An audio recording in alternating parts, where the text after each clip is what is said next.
Good evening, ladies and gents. It is Thursday, 29th of May 2025. Welcome back to 144 Ministries.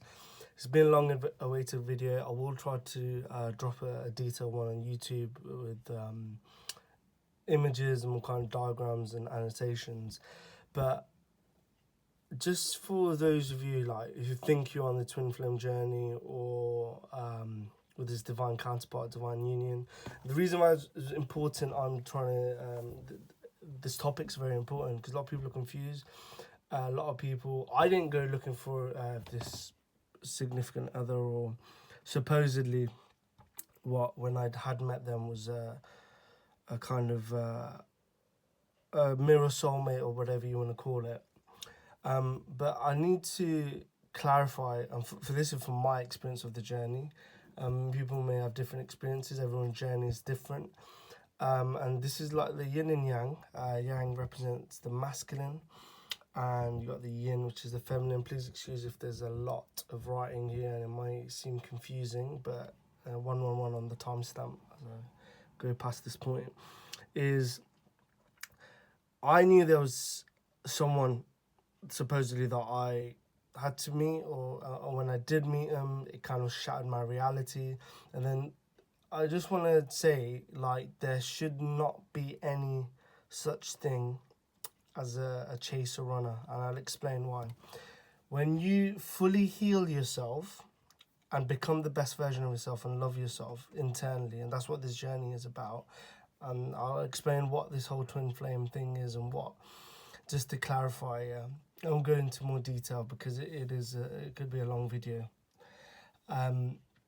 Is you then manifest that partner person. So a lot of people are karmic. 90% of relationships, people here that you see in relationships, they're karmic relationships. They're not. They're just there to make. That's why loads of people get married and they get divorced or have kids and realize actually nothing, because they're just like sexually based, or like people have actually not. They've just gone out the limb, or they're rushed, or egoic, or just to prove a point, or very surface level connections, and then they realise that actually this is not. And for some people it's needed. For others, for the divine masculine, divine feminine, is not actually for us. A lot of us, that's why we've had a tough journey when it comes to relationship. Even though you're like, well, I've achieved a lot, or I'm in great shape, or you know what I mean. You've got your shit together, stuff together, and you're still like, what was? Because a lot of these are Jezebels or fuckboys, incubus, succubus, low vibrational frequencies, and they actually don't serve. They're kind of energy vampires. They're there to drain us. They're like matrix agents. Part of their job is to kind of prevent you from manifesting your divine masculine, divine feminine counterpart.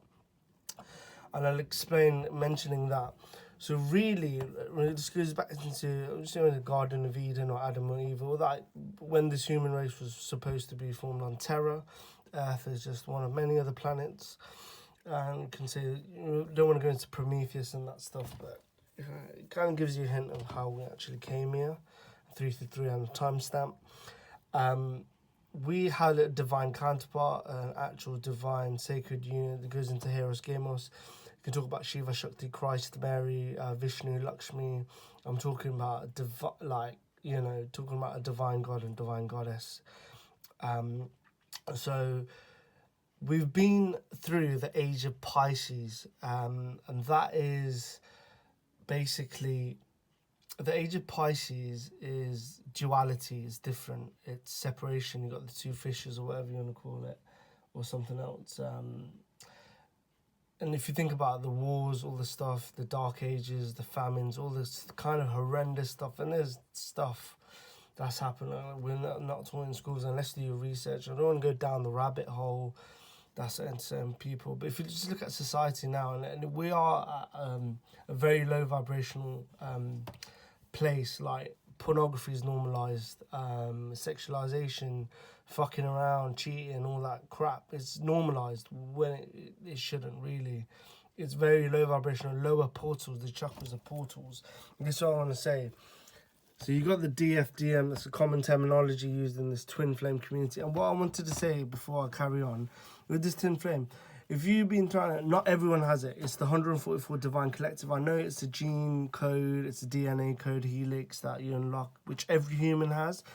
And just like as above, so above and below and all that stuff, as within, without.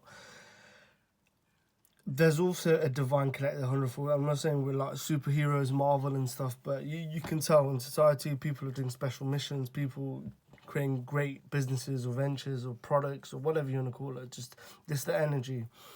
And that's part of our mission, because right now Earth was a prison planet. People were getting raped, tortured, galactic slavery on a mass scale, amount of stuff. That's what I'm saying with the trafficking and all this stuff. I don't want to go into it because they might try to block me. They are trying to suppress a lot of the actual truth. And when the truth comes, a lot of people are not going to be ready for it. That's why a lot of people, the very low vibrational and fear-based frequencies, they passed away during the lockdowns, if you want to call it, 555 on the timestamp. So, as I want to say, they're like charges. You got the divine, you got the positive here. It's like heaven. Got the negative here, dark. So you have distorted feminine and distorted masculine. Then not all of them. I'm saying obviously their people have different journeys and routes.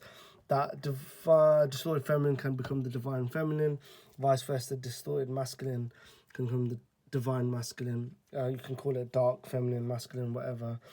And not everyone is like that. Not some of us, we are in general already the divine masculine feminine, hence the way we do things. We've barely or not had any relationships or been very protective of our energy, and even when we've had or misused our powers, we've kind of got our karma quickly.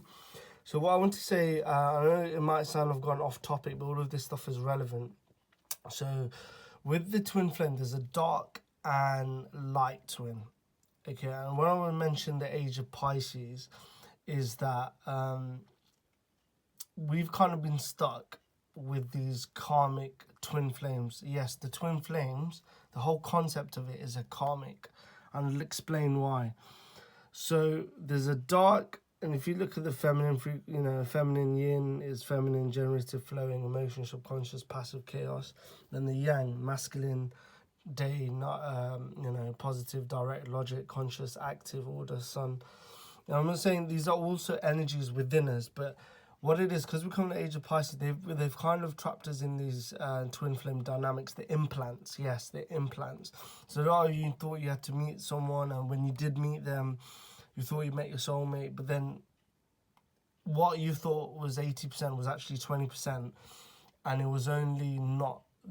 There's a lot of triggers, and something was just off, red flags, gut feeling. Something was like, this feels like the person I'm supposed to be, but something's off. And then and that's the whole point. They want you stuck in this runner chaser loop. They want you stuck in this loop. And the reason I say this is, think about, have you seen couples, genuine, loving, divine couples that are in healthy relationships? There's none of this BS. There's none of this chasing, mind games, all this you know what I mean? No manipulation. These are narcissists, covert narcissists, high tactics used by manipulators, low vibrational entities, demons. And because we're light, they're like the energy, and they need it, and they kind of trick. It's the mind game, it's trickery. We've just come through the age of Pisces. If you think about all the stuff that's happened in the last 2,000-3,000 years. So your actual divine counterpart, once you heal yourself, your divine counterpart, and it might be someone from a different background, race, or think about what you're energetically or sexually attracted to. But then religiously or culturally, it might not seem logical. And this is what I'm trying to say. It's beyond logic. It's a relationship provided by God. And I'm about to hit the 9-minute mark. So got a minute left. Longer stuff, and I'll keep it on YouTube. But this is what I'm saying. You need to surrender, let go. There is a dark and light twin. It might be the male or the female, 9-11 on the clock.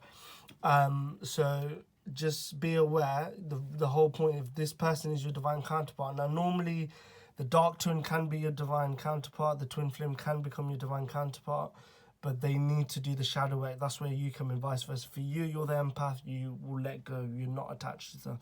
Once you realize the mind game stuff, you're like, actually, no, this is BS. That's why a lot of people, when I see this community, and that's why all these documentaries and stuff, because people are stuck, they want you to stuck in a loop. But the reality is to let go, become the best version of yourself, and manifest your divine counterpart. And yeah, hopefully, I know this looks a bit messy, I apologise. I will try to drop a detailed video soon when I can. But so much other topics to discuss. Have a great day, guys.